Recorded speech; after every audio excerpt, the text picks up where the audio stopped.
Imagine this.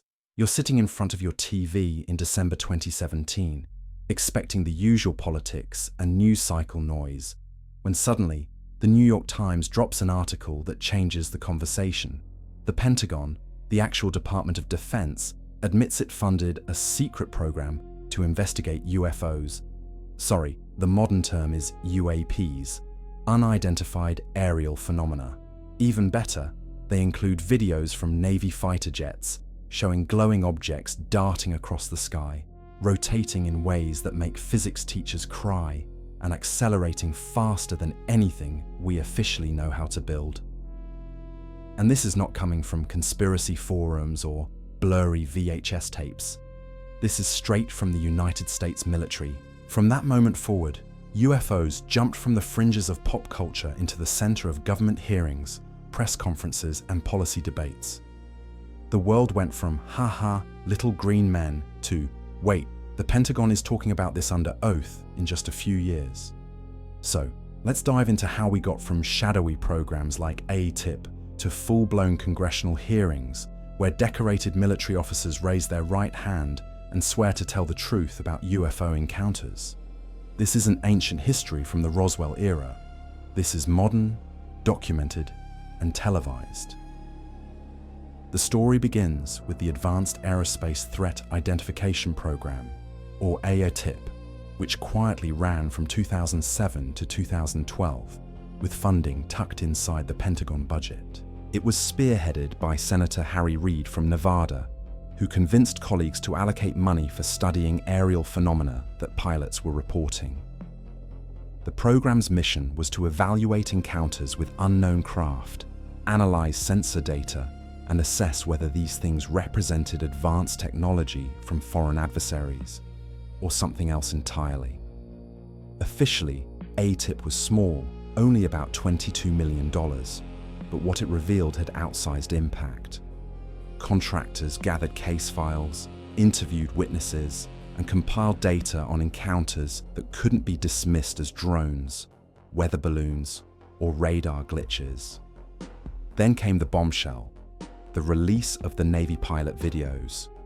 The 3 clips, later nicknamed Tic Tac, Gimbal, and Go Fast, became instant classics. The Tic Tac video traces back to 2004 off the coast of California, when Navy pilots from the USS Nimitz carrier group chased an object shaped like, you guessed it, a Tic Tac. Commander David Fravor described how the object dropped from 60,000 feet to sea level in seconds, hovered, and then shot off beyond sight in the blink of an eye.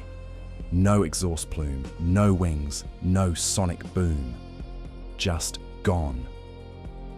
The gimbal video, recorded in 2015, shows a rotating object captured on infrared, while multiple pilots on comms remark on a whole fleet of them on radar.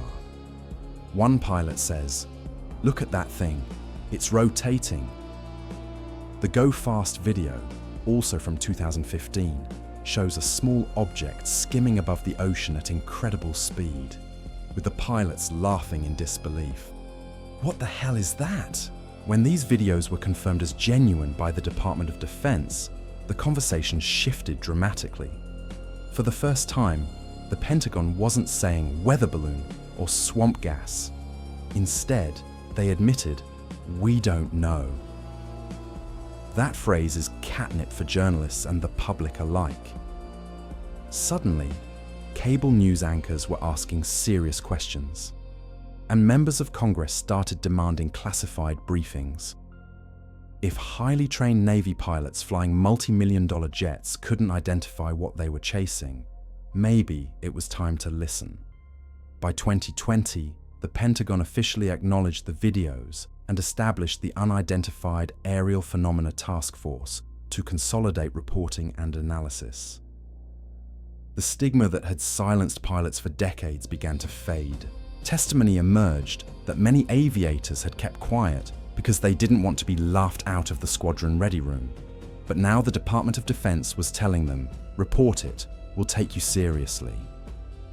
The watershed moment came in 2021, when Congress received a preliminary report on UAPs. It summarized 144 incidents between 2004 and 2021, reported by military personnel. The kicker?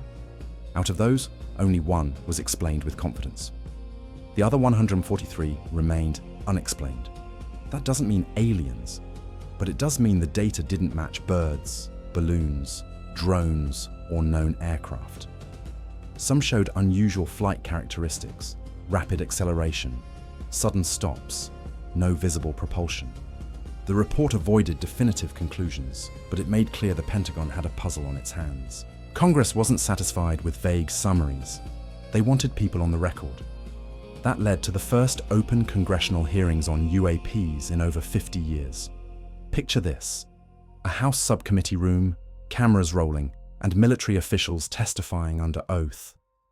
No jokes about little green men, just PowerPoint slides, radar graphs, and serious lawmakers asking whether adversaries like China or Russia could be behind these sightings.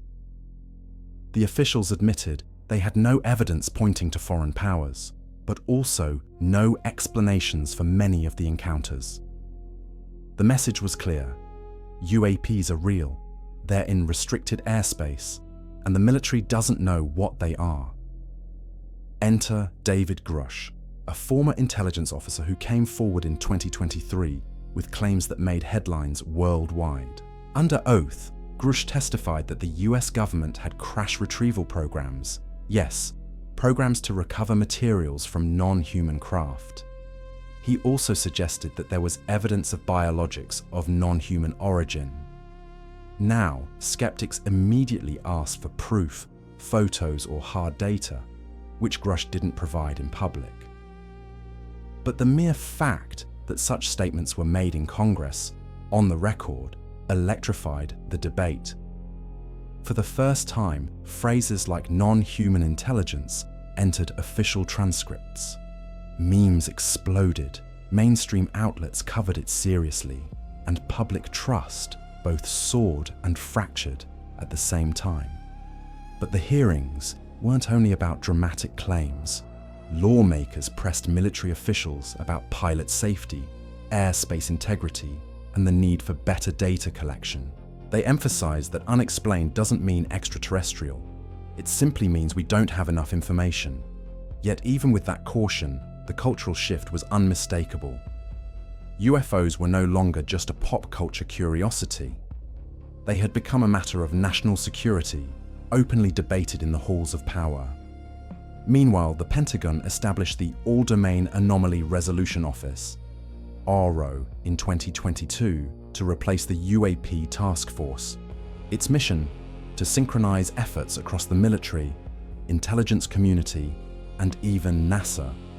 ARO has been tasked with developing standardized reporting, analyzing sensor data, and producing public updates. NASA, for its part, launched its own independent study team in 2023 to evaluate how scientific methods could better address ambiguous aerial observations. Both institutions stress that better sensors, calibrated instruments, and open data are key. The dream is to move beyond fuzzy videos and anecdotal testimony into measurable, repeatable science. Still, skeptics argue that all of this is overblown. They point out that many UAP reports eventually turn out to be drones, balloons, or misidentified commercial aircraft. They remind us that extraordinary claims require extraordinary evidence, and so far, no alien technology has been wheeled into a hearing room. Fair enough. But believers counter that even a handful of truly unexplainable cases are worth serious study. If advanced technology, human or otherwise, is flying through our skies, ignoring it would be reckless. Let's not forget the cultural side of all this. For decades, talking about UFOs in official settings was career suicide. Pilots whispered, intelligence analysts rolled their eyes, and the public saw it as tabloid fodder. But the Pentagon's acknowledgement and Congress's hearings shattered that taboo. Suddenly, senators and representatives were proudly tweeting about attending classified UAP briefings. Media outlets ran serious panel discussions, and for the first time, the public felt like the government wasn't laughing at them when they said, "I saw something strange." The hearings also highlighted recurring themes. One is the safety of military and civilian pilots. Unidentified objects in busy airspace are not just philosophical puzzles, they're collision risks. Another is national security. If adversaries had breakthrough technology, we'd want to know yesterday.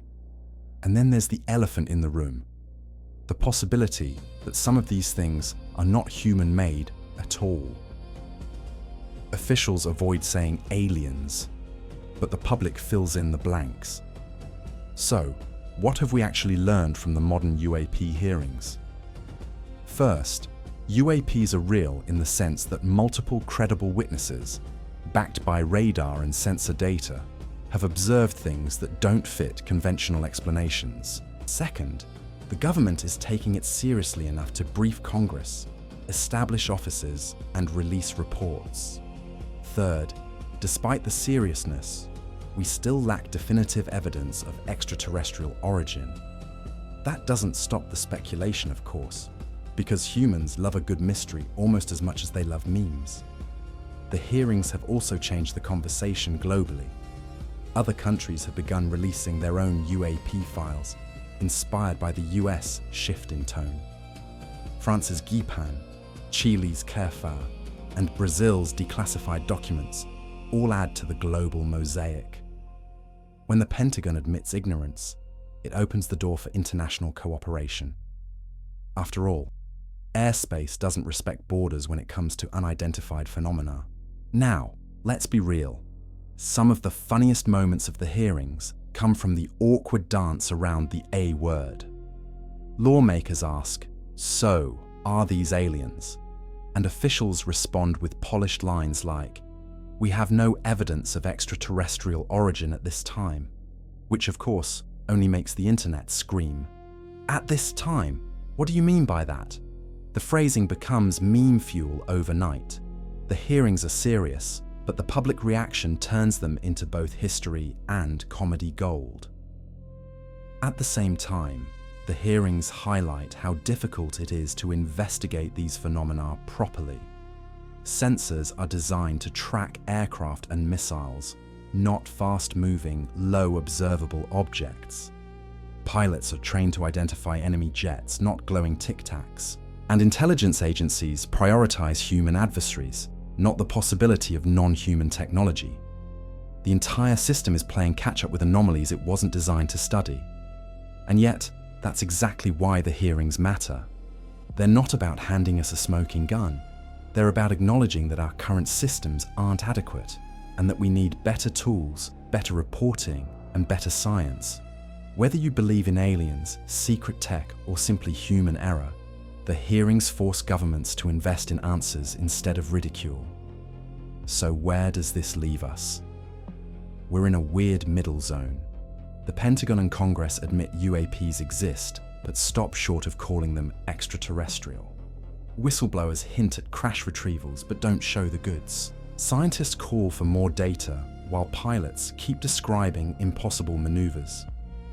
The public, meanwhile, is left in suspense, binge-watching hearings, like the latest Netflix drama. And honestly, that suspense might be the real story here. We live in an era where governments are finally saying, "We don't know," and for once, people believe them. The hearings don't close the mystery, they make it official. UAPs are no longer just stories in UFO clubs. They're in the congressional record, the Pentagon budget, and NASA's task lists.